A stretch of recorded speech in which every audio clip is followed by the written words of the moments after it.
You may already know, but if you didn't, Interstellar began life as a Spielberg picture, and the original script was written way back in 2008. But how much did the film change when one giant of the screen left and another one stepped in to take his place? Let's take a look. Seems like a small change, but Murph was originally a boy. He would still go on to solve the gravity problem thanks to Coop's time meddling, and not a lot differed from the final film in terms of that storyline. Spielberg had already explored father-daughter bonds in War of the Worlds, but it makes sense for Nolan to switch out Murph's gender, given the fact that he himself has a young daughter. The film was shot under the production title of Flora's Letter too, named for his daughter Flora, which couldn't be any more on the nose if it tried. Unlike the final film, it was originally a probe that led Coop to NASA. The probes were sent through the wormhole by future Coop. The probe would also contain the gravity data that helps Murph solve the problem, so there definitely wasn't any space ghost stuff going on while Spielberg was at the helm.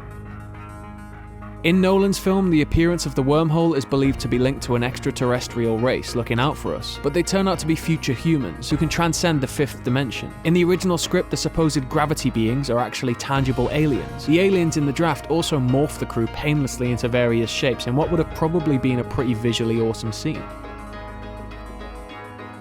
Unlike in Nolan's film with the multiple planets, in the draft, the ice planet is their only goal. Also, there's a race of radiation-absorbing amorphous blob aliens on the ice planet that manage to save the crew from a nasty death. The crew return the favour and take a sample of some of the aliens with them after they discover a third black hole will destroy the ice planet in the near future.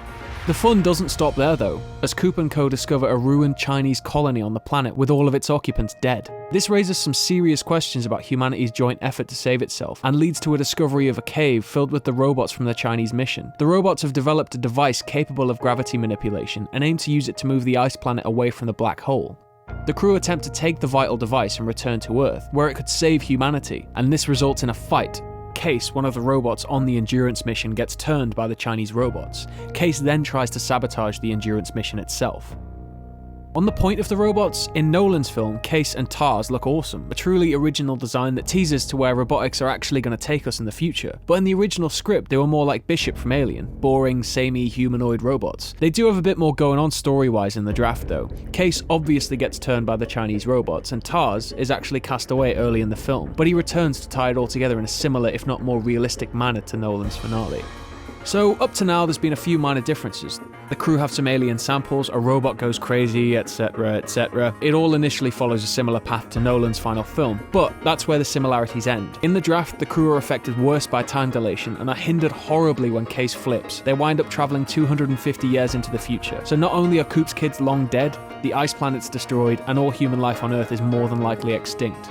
Following that depressing realization, the crew then decide to find a location referred to as the Treasure by the Chinese. The Treasure turns out to serve the same purpose as the Singularity from the final film. It's a second wormhole which takes the crew out of space and time entirely. The gravity beings then lead the crew to a set location, a deserted, high-tech Chinese space station surrounded by infinite accessible wormholes. When they get on board the station, TARS is there waiting, having been searching for a way to save humanity. Cooper and Doyle are obsessed with returning to the past, but they discover that the mission was always doomed to fail. Brand decides to stay put in order to continue the search. Coop then manipulates the wormholes and finds the exact drone from the start of the film. He uploads the answer to the gravity conundrum and the picture to the ice planet on it, knowing where it'll crash, in hopes of averting the crisis and the mission.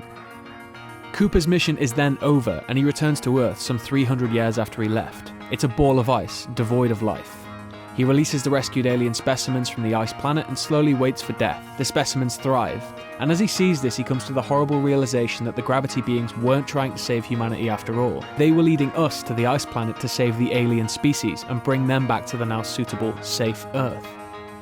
Cooper blacks out, he gets rescued, and he wakes up on the Cooper station. In the draft though, he meets with one of his descendants, Murph having died decades beforehand. He then grabs TARS, steals a ship, and journeys back into the wormhole to find Brand and explore the vastness of space once again. While this pretty much happens at the end of Nolan's film, the motivation's completely different. In the draft, Coop has a romantic relationship with Brand and a longing for adventure, and it's this that motivates his choice throughout the film, not the idea of human salvation that we see prevalent in Nolan's final film.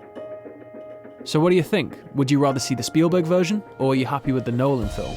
Let us know in the comments below, and remember to subscribe.